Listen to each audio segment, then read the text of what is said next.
Tunajua kwamba Mungu tukitaka labda aniponye ugonjwa wangu, lazima nisubiri kwamba mtumishi wa Mungu kwanza aje kuniwekea mkono.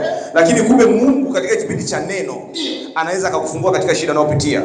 Katika kipindi cha neno Mungu anaweza kufanya yale yasiyowezekana kuwezekana. Biblia inasema kwamba imani inakuja kwa kusikia na kusikia huja kwa neno la Mungu.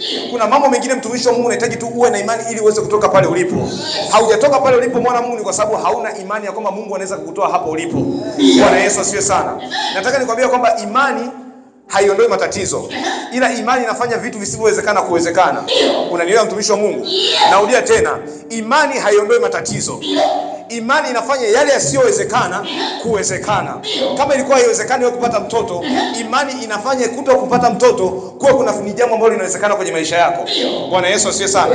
Imani haikupi matokeo ya moja kwa moja. Kuna wakati mwingine, kuna muda mwingine unaweza kuwa unapita katika changamoto fulani ama jaribu fulani. Kuna muda jaribu linaweza likaondoka kwenye maisha yako, Mungu akaliondoa hilo jaribu. Lakini kuna kipindi Mungu anaweza akakupa nguvu ya kuweza kuvuka kwenye hilo jaribu. Bwana Yesu asifiwe.